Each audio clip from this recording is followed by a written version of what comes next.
Hey there, action fan. It's Avatar review time. Today, it's Enemy at the Gates. This ain't got no Russian snipers in it, do it. The episode begins with Kuvira marching her whole dang army right up to the gates of Zaofu. And because she's all about wrapping her iron fist in a velvet glove, don't you know, Kuvira sends Bolin into the negotiating room. But Sue ain't gonna give in that easy, and she busts out the laundry list of evil stuff Kuvira's been up to. This kinda gets to Bolin. Too bad Kuvira's not big on second thoughts, if you know what I mean. And Bolin's not the only one. Varric seems to have developed one of those conscience things. So Varric, Bolin, and Zhu Li make a break for it in hijacked Space Marine power armor. But they're caught by Baatar Jr., who from now on I will just be referring to as Junior. So after he captures our heroes, Zhu Li weasels out of punishment by sucking up to Kuvira, Varric goes back to building Kuvira's Spirit Vine superweapon, and Bolin's off to learn new life skills at our re-education camp. Skills like shiv crafting and pruno brewing. Also, Korra's back in action, and ready to do some hardcore negotiating.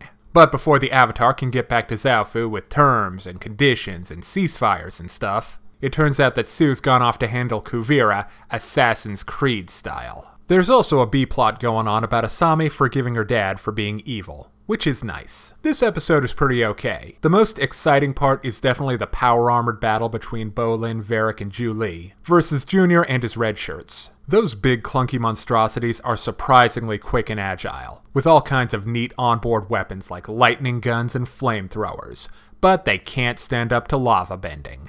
Though what can, really? The most disappointing thing about the episode is Varric's performance. I know he's not a hand-to-hand combat sort of guy, but come on. Also, why didn't he call Kuvira or Junior's bluff about killing him? Without Varric, who's gonna construct the Death Star laser thing? I guess someone else could do it. But he invented like half the stuff Kuvira's guys are using. Without Varric, the giant Death Beam project is gonna be delayed for months, probably years, while they're trying to figure out his handwriting and stuff.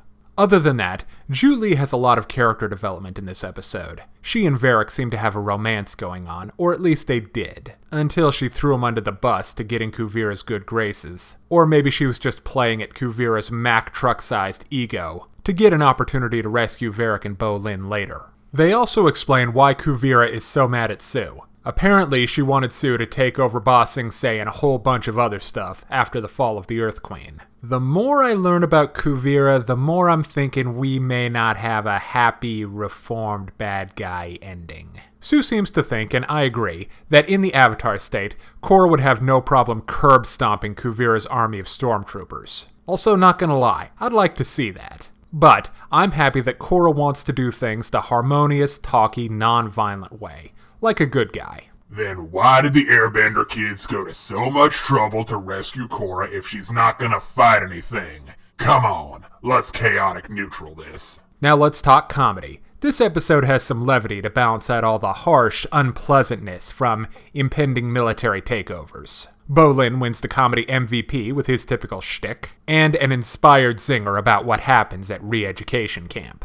Varric and his lovely assistant both have quality moments. Zhu Li has an especially good one near the end. And Milo, well, it's good to know he's still got it. I like that kid. He's got a good head on his shoulders. And finally, Asami and Hiroshi's subplot is genuinely nice and touching. I've been wanting to see him again for a while now, and hopefully Hiroshi will be able to get in on the mad science that seems to be cropping up this season. Okay, now it's time to break down the good and the bad in Legend of Korra, Enemy at the Gates. On the good side, there's a cool power-armored action scene. The show's sense of humor is on point and not a distraction, and Asami's B-plot with Daddy Dearest was heartwarming. On the bad side, I love the guy, but Varric did not impress from a plot standpoint. And I'm concerned about Kuvira creeping closer and closer to irredeemable evil territory. Give our best to Fire Lord Ozai when you see him, won't you, dear?